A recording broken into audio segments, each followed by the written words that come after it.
Зилашвабы Хатырского депутата, Зилашвабы Хатырского асоциатива.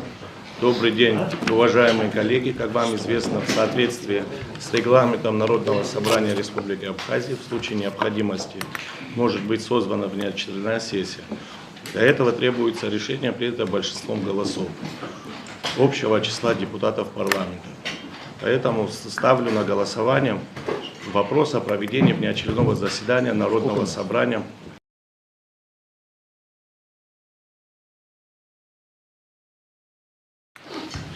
Теперь ставлю на голосование проект повестки дня внеочередной сессии. А там у нас попал какой-то новый проект. Да, в разном. Что-то лежит, я не знаю. Повестку дня в раздел «Разное» Закон Республики Абхазия о временном приостановлении земельных переводов сельскохозяйственного назначения других категорий. Ранее нашими коллегами нами было проведено сессия до 26 года продления было. Сейчас предлагается... Нет, до 1 февраля 26 года. Да. А сейчас предлагается до 1 июля 26 года. Еще на полгода. Да, еще на полгода продление. А с чем связано? С чем связано? Готовится в земельный кодекс законы, готовят подзаконные акты, чтобы легче было оформлять будущее. Да, Дмитрий Михайлович там подробнее расскажет об этом. Приветствую вас, уважаемые коллеги, уважаемые присутствующие. Сегодня вот проект представлен. Я являюсь автором проекта. Это проект о внесении изменений в закон Республики Абхазия о кадастре недвижимости. Коротко постараюсь рассказать о том, по какой причине я внес этот проект на рассмотрение. Все вы знаете, что в октябре вступил в силу уже долгожданный, на самом деле долгожданный закон о кадастре недвижимости. Очень уже немалое количество лет работа над этим проектом велась. Нам с вами в прошлом году была предоставлена возможность, и мы на тот момент проголосовали, но нас уверяли в том, что закон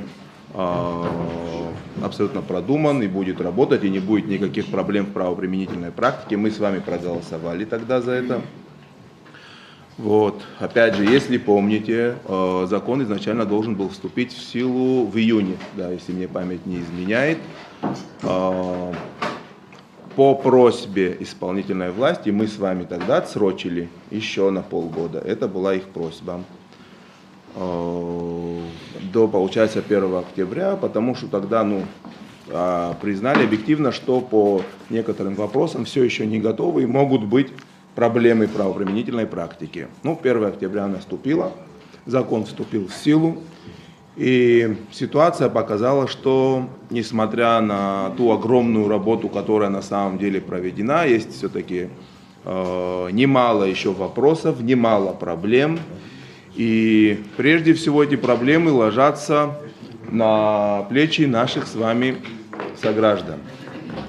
Ко мне как руководителю комитета по государственно-правовой политике, как руководителю комитета, который курирует эту зону направления, скажем так, в Народном собрании, начало поступать огромное количество обращений, как от наших граждан, даже прежде всего от наших граждан, но помимо этого еще и специалистов совершенно разного профиля. Это были, скажем так, можно назвать их заинтересованными, допустим, сотрудники БТИ, но это заинтересованные люди, естественно, в том, как будет работать данный закон. Помимо этого обращались также совершенно не заинтересованные в том, чтобы этот закон был приостановлен, судьи, например, у которых появились новые проблемы, с которыми не могли разобраться, и не могли принимать решения по тем или иным вопросам.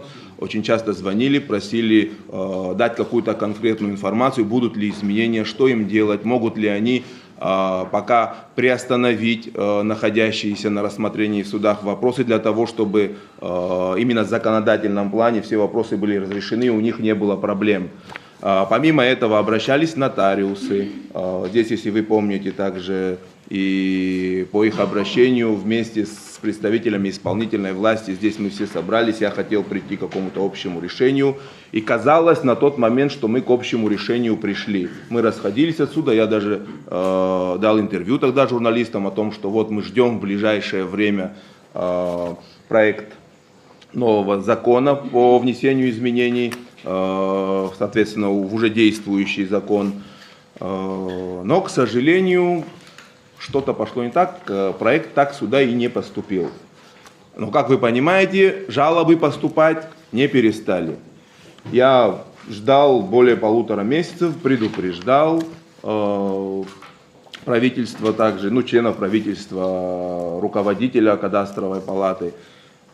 Сегодня я пришел к выводу о том, что, наверное, все-таки стоит отсрочить вступление его в силу, и был зарегистрирован данный законопроект. Сейчас, я слышу, многие говорят о том, что если мы примем это решение, мы останавливаем реформу. Но я хочу вам сказать, уважаемые коллеги, мы не останавливаем, мы всего лишь делаем отсрочку. Мы делали отсрочку полгода назад по их просьбе, и я знаю, у меня есть объективная информация о том, что и сегодня в правительстве разрабатывается проект изменений, который предполагает отсрочку некоторых положений этого закона не до 27 года, как предлагаю я, а вплоть до 29 года. Это информация подтвержденная. То есть я хочу сказать, что там тоже понимают, что есть определенные проблемы, с которыми нужно бороться, и которые надо решить, и которых не получится решить с наскоку. Там понимают. И мы это с вами понимаем. И я поэтому хочу, честно говоря, больше, чтобы мы помогли им. Здесь, в данном проекте, во-первых, помимо того, что мы переносим вступление в силу на 1 июля 2027 года, помимо этого мы еще и предлагаем им определенные сроки, в которых они предоставят нам свой проект изменений, который мы, естественно, рассмотрим. И я, честно говоря, убежден, что мы его рассмотрим в положительном ключе, если, естественно, нам объяснят, что все будет работать. Потому что кадастровая палата необходима, закон о кадастре недвижимости необходим, мы не можем оставаться, я уже как-то говорил, в 20 веке в наше время, мы должны идти в ногу со временем. Проблемы, которые создаются, они должны быть решены. Я просто хочу, чтобы это решалось не за счет проблем нашего населения.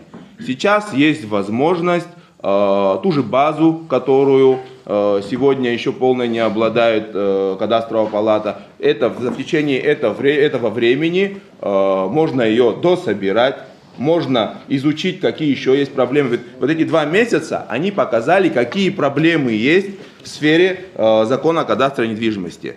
И все, это был для меня, это был тестовый режим, теперь я так на него смотрю. Теперь, когда они уже определились, в чем проблема, они могут разработать некоторые вещи, подготовить проекты внесения изменений в законодательство, подготовить свои нормативно-правовые акты, внутренние уже подзаконные, для того, чтобы мы с вами смогли вступить в эру закона о кадастре недвижимости, в эру кадастровой палаты уже безболезненно. Вот такое мое предложение. Я также хочу сказать, что мы предусмотрели, что руководитель кадастровой палаты, он говорил, недавно выступал и говорил о том, что 43, если память мне не изменяет, за 2 месяца договора, по-моему, сделки были зарегистрированы, мы также внесли сюда и то, что эти сделки, они тоже признаются действительными.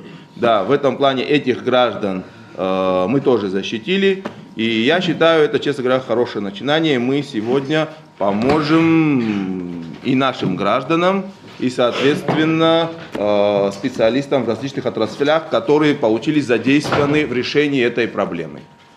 В принципе, уважаемые коллеги, это все, что я хотел сказать. Я вообще что хотел сказать, немножко концептуально, мы зачастую все практически с завидным усердием говорим о том, что необходима реформа.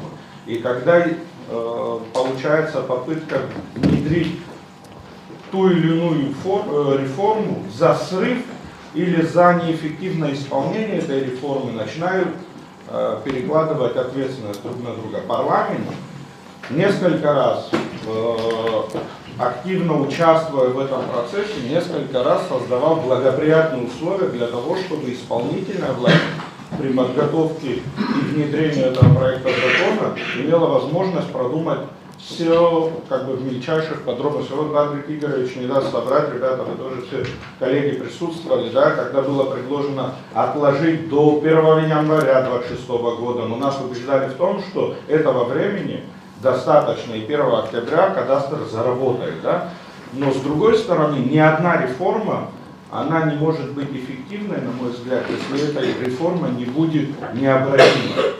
И не переводя дискуссию о кадастре на какие-то конфронтационные рельсы, нужно, необходимо максимально включиться в реализацию ее положений. Еще раз подчеркну, после даже 1 октября парламент не отстранялся от реализации этого проекта, активно участвовал, проводилось здесь очень много слушаний, заседаний на тему тех сложностей, которые возникали в правоприменительной практике.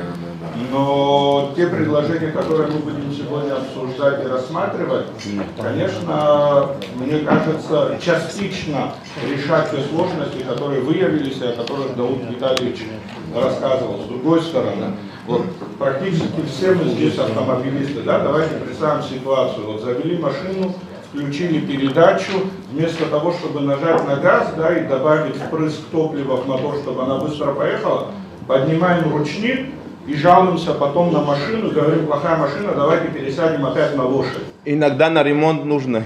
Это новая машина. ТО. Да, но тем не менее,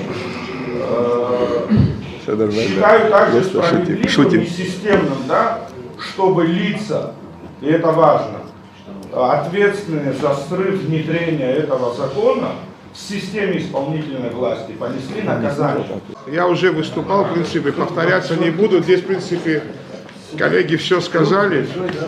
Единственное, что хочу сказать, наверное, двух мнений здесь быть не может. Во всяком случае, я не навязываю свое мнение, но я думаю, что здравый смысл здесь должно, значит, преобладать. Почему я так считаю? Потому что, я еще раз не повторяться не буду, что мы здесь без проблем приняли проекты, которые нам предоставляли, но оказалось, что эти проекты мы тоже в свою очередь не совсем разобрались. В последнее время нам огромные законы присылают, но это невозможно даже прочесть и все вникнуть. Когда мы просто в доверительном варианте приняли, оказалось, что мы что-то там упустили. Это упущение сыграло злую шутку для всех, и для народа, и для государства, и для парламента тоже. Что я имею в виду? Здесь очень многие вещи начали входить в конфликт. Во-первых, конфликт законов, конфликт интересов, конфликты в народе пошли. Кроме этого, правовая казуистика здесь прослеживается очень серьезная.